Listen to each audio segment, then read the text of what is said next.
Assalamualaikum warahmatullahi wabarakatuh. Hari ini kita masuk pertemuan keempat dengan materinya konsep perancangan. Nah, di sini kita bahas tentang bagaimana sih suatu perancangan itu dibuat. Ya, jadi perancangan perangkat lunak adalah suatu proses bertahap di mana semua kebutuhan atau persyaratan yang ada pada dokumen perancangan diterjemahkan menjadi bentuk blueprint yang akan digunakan untuk membangun perangkat lunak. Ya, di sini bisa kamu lihat, jadi salah satu perancangan adalah menciptakan representasi ya atau model dari perangkat lunak. Nah, di sini juga di perancangan akan memberikan detail tentang arsitektur software, struktur data, interface, dan komponen yang diperlukan untuk mengimplementasikan sistem.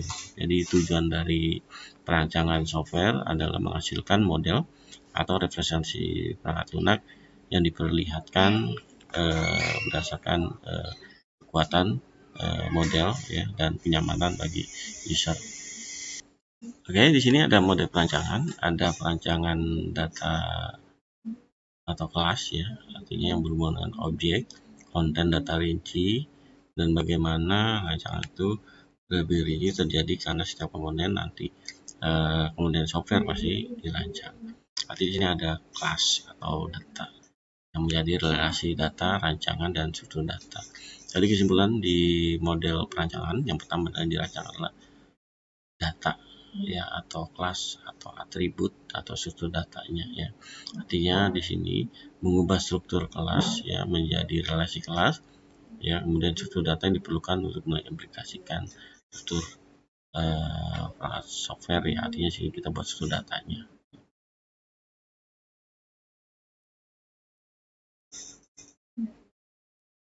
Ya, berikutnya kita masuk ke perancangan arsitektur, yaitu model kedua, yaitu mendefinisikan hubungan antar elemen struktur utama dari software, terus pola arsitektur yang dapat digunakan untuk mencapai kebutuhan. Di sini adalah kebutuhan sistem dan kendala yang mempengaruhi cara kerja dari arsitektur yang akan diimplementasi. Nah, di sini yang berhubungan dengan kerangka kerja arsitektur, yaitu berdasarkan model kebutuhan. Oke, di perancangan arsitektur ini yaitu adalah struktur sistem dari suatu program atau sistem komputer yang terdiri dari komponen perangkat lunak. Jadi cirinya bisa tampak secara eksternal, arti dari komponen-komponen tersebut berhubungan dengan komponen yang lain. Misalnya di sini kita akan membuktikan apa yang harus dilakukan oleh sistem menjadi pertimbangan utama daripada mendirikan bagaimana sistem melakukan sesuatu. Oke, di sini juga ada desain abstrak atau interface atau kelas abstrak atau data tipe ya yang dipertimbangkan lebih dahulu ya daripada desain yang konkret atau konkret kelas.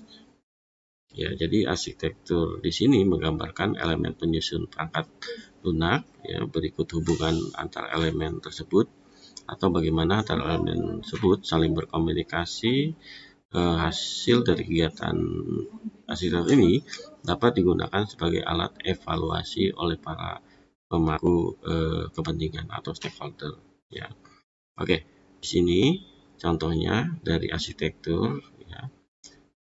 Contohnya adalah UCAS ya, nanti menggunakan model UCAS atau skenario merupakan bentuk dari keseluruhan fungsi perangkat lunak ya yang digunakan sebagai dasar acuan pembentukan logik, proses dan psikis ya, walaupun validasi keseluruhannya belum selesai didokumentasikan.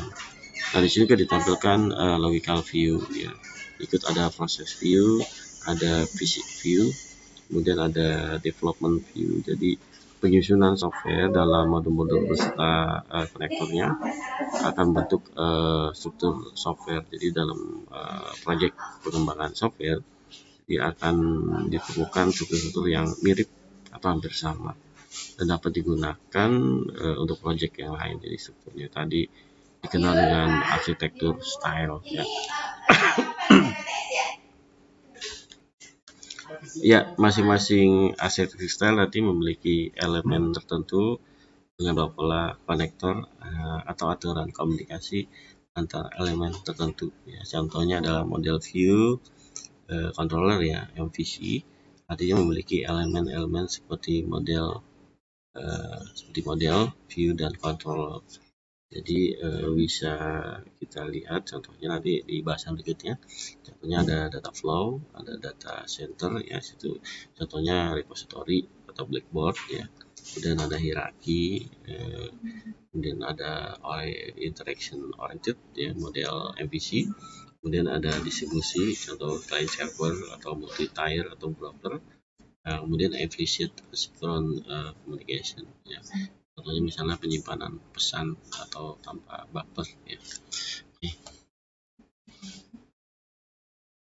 Berikutnya perancangan interface, yaitu menggambarkan bagaimana si software berkomunikasi dengan sistem dan manusia yang menggunakan atau user. Nah, interface nanti menjelaskan aliran informasi seperti input data atau output ya, atau jenis perilaku yang harus dikerjakan. Di sini desain interface ya terdiri dari banyak kasur dan desain software ya, dari informasi nanti diperoleh dasar kelas dan model perilaku dasar rancangan komponen. Di sini juga yang dirancang adalah struktur GUI-nya ya, atau dashboard ya dalam sebuah program. Ya, berikutnya kita masuk ke proses perancangan ya. Di sini untuk rancang atau desain software, yaitu proses interaktif di mana spesifikasi kebutuhan software diterjemahkan menjadi blueprint untuk membangun software. Nah, blueprint ini menggambarkan pandangan holistik, yaitu perancangan diwakili oleh tingkat abrasi yang tinggi. Ya, artinya sini tahap desain secara detail dilakukan setelah tahapan desain arsitektur telah dilakukan.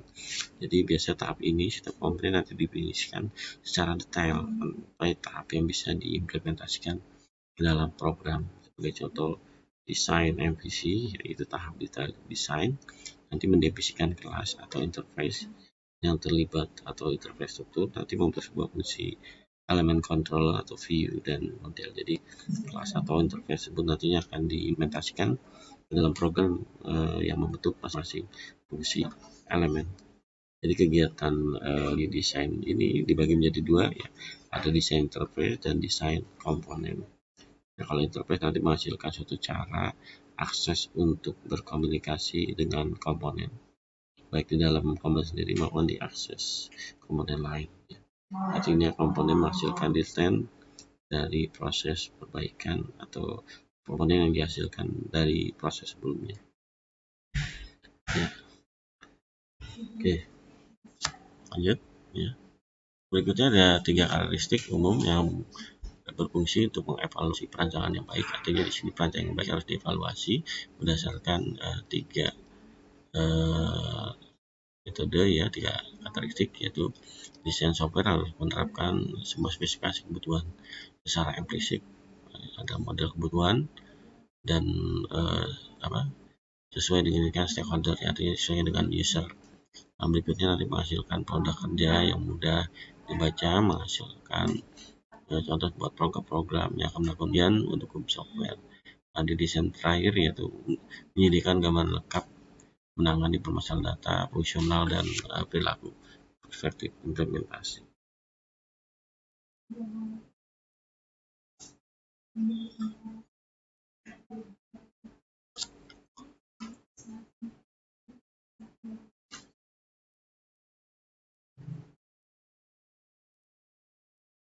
Ya.